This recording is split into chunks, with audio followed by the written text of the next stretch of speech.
इस बार मेरे द्वारा मल्टीलेयर फार्मिंग मॉडल में उगाई हुई पालक को इल्लियों ने नहीं खाया।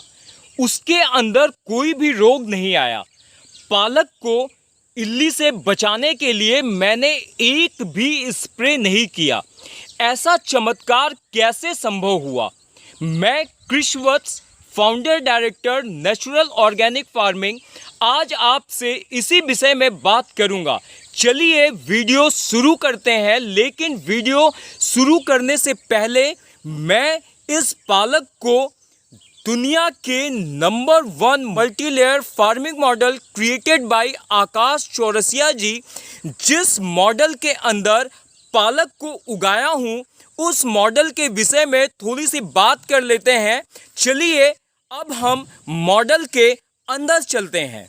इस मॉडल से आप 5 से 7 लाख रुपए प्रति एकड़ की कमाई कर सकते हैं। वैसे इस मॉडल से 10,50,000 रुपए प्रति एकड़ की कमाई का रिकॉर्ड मेरे गुरुदेव श्री आकाश चौरसिया जी बना चुके हैं। लेकिन आप यह मत सोचिएगा कि आप भी प्रथम वर्ष में 10 लाख कमा लेंगे।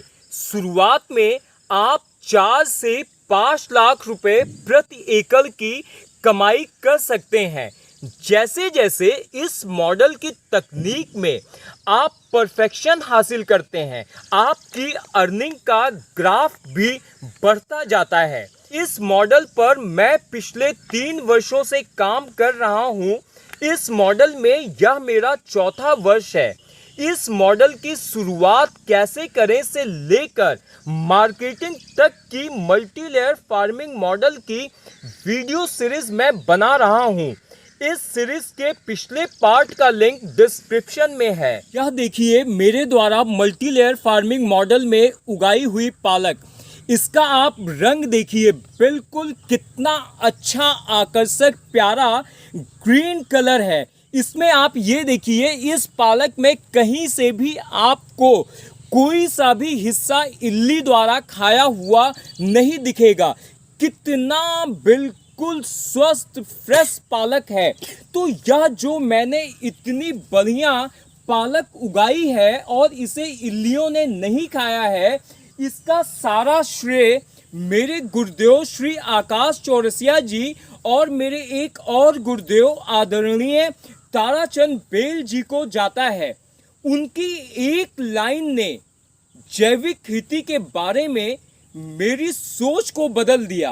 मेरी यह जो पालक बिल्कुल ही फ्रेश उगी है और इस पर इल्लियों का प्रकोप नहीं हुआ है, उसके राज को आपके साथ शेयर करता हूं।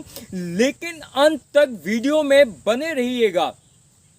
एक बार ताराचंद बेल जी की एक वर्कशॉप को मैं अटेंड कर रहा था।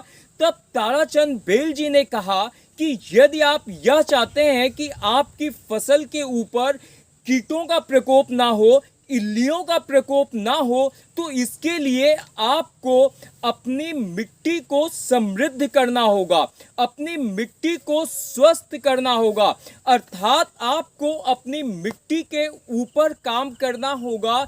आपकी मिट्टी में सभी पोषक तत्व, सूक्ष्म पोषक तत्व का संतुलन जिस दिन हो जाएगा, उस दिन आपकी फसल को कोई भी इल्ली या कोई भी ईट नहीं खाएगा। अब मैं आपको बताता हूं कि मैंने अपनी मिट्टी को समृद्ध करने के लिए क्या किया।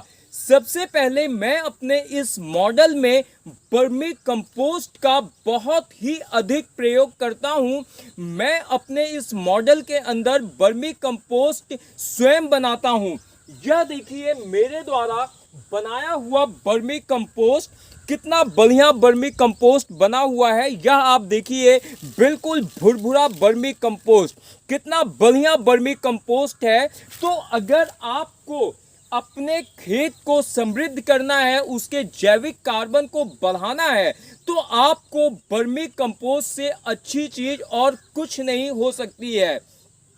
वर्मी कंपोस्ट के अलावा मैं अपनी फसलों में एक रेगुलर इंटरवल पर वर्मी वॉश का प्रयोग करता हूं। इसके अलावा मैं अपनी फसल में मटका खाद का प्रयोग बहुतायत में करता हूं। जब मैं अपनी फसल की बुआई करता हूं तो बुआई से पहले मैं चूना पाउडर और नीम पाउडर का प्रयोग अपनी फसल में करता हूं। इसके अतिरिक्त आपको एक बात का और ध्यान रखना होगा कि आपको अपनी फसल को खरपतवार मुक्त करना होगा। यदि आप भी इसी तरह से अपनी मिट्टी को समृद्ध कर स्वस्थ फ्रेश पालक उगाना चाहते हैं जिसमें इल्लियों का प्रकोप बिल्कुल न्यूनतम हो, तो यह सब आप कैसे सफलतापूर्वक कर पाएंगे, इसके लिए आप चैनल को सब्सक्राइब जरूर कर लीजिएगा। इस विषय में आपके यदि कोई भी प्रश्न हो तो आप कमेंट बॉक्स में कमेंट कर सकते हैं। आपके सभी प्रश्नों का उत्तर देने का प्रयास किया जाएगा। सिया राम।